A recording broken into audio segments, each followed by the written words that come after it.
Hello, I'm Matthew Malcolm with Pacific Nut Producer Magazine, reporting to you from the annual Summer Luncheon of American Pistachio Growers. A keynote speaker today was Assemblymember Adam Gray. He covers Merced and Stanislaus counties. That's right.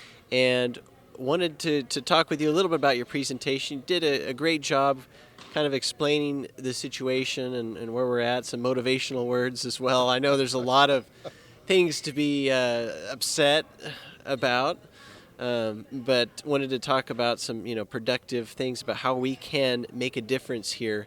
Water, obviously, is a huge concern for our growers this year due to the drought, and are also quite distraught about, the funding that we put in and to make a difference with our water infrastructure, but yet nothing seems to have happened. So if you can elaborate on that a little bit. Absolutely. Well, thank you. First of all, it's great to be on your show and to have the opportunity to talk a little bit about not just today's visit, but really the picture facing agriculture here in California. And certainly APG does a great job representing pistachio growers and making sure that they educate not just the state, but really the country and the world about the health benefits of pistachios as well as the importance, of that industry.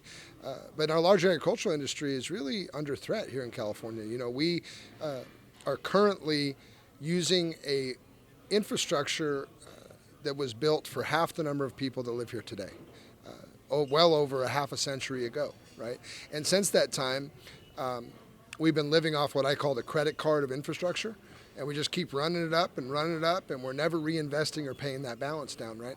And it's been a huge frustration for folks that depend and for an economy that depends on that water, right, to produce food and vegetables for the world.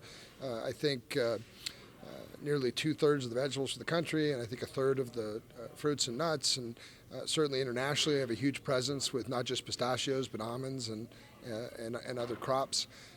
We've got to reinvest, and we need a 2021 New Deal era style, Franklin Delano Roosevelt style government investment in water storage, in conveyance, in updating aging infrastructure, raising existing dams, lining canals, being more efficient.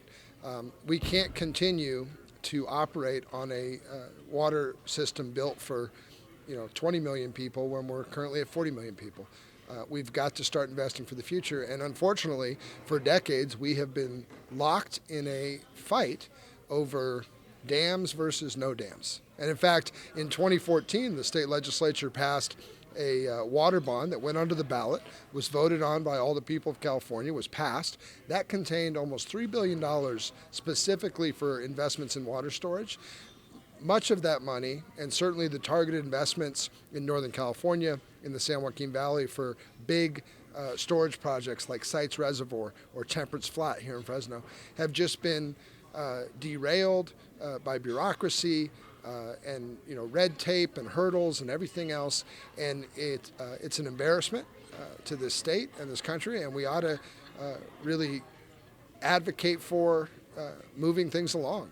It can't be impossible to build things. I joked in my presentation today about the difference between conservative Republicans not liking high-speed rail and liberal Democrats not liking dams, and at the end of the day, the only thing we seem to be agreeing on is not building things, and that can't continue. So what can we do about this, or what are you doing about it from your position to get the ball rolling here? I mean, we're in a severe drought, not just our state, but many of the western states. Is this going to finally get some attention? It's interesting. I just saw, I think it was the front page of the Sacramento Bee here in the last week or two. They talked about, we passed a water bond. Where did all that money go? Where are the projects now that we find ourselves in the most severe drought since 1977? I find that a little amusing, since that same newspaper editorialized against all the water projects that we were trying to get built. But nonetheless, the point is the right one.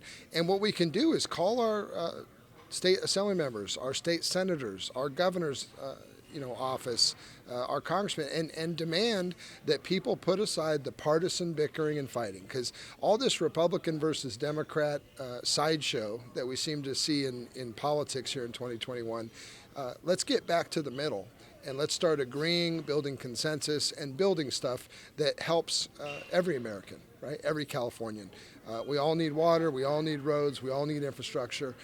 We ought to be moving those projects forward. And more importantly, we need to look at the laws on the books and say, if some of our laws are prohibitive or restrictive in ways that it takes too long and it costs too much money to build these large projects, we need to review those laws and we need to simplify them, streamline them, do what it takes so that we can invest in projects and get them done on time and on budget. Well, thank you. Well said. Sometimes it really takes something really severe as this drought to really get people's attention. And we're going to be wondering, at what cost? At what cost is it going to be to farmers, to the public, before we get our acts together? And I think that's kind of what remains here to be seen. But hopefully we can make a difference. So thank you for your time. Appreciate it. Read more about these things in our publications. I'm Matthew Malcolm, CaliforniaAgNet.com.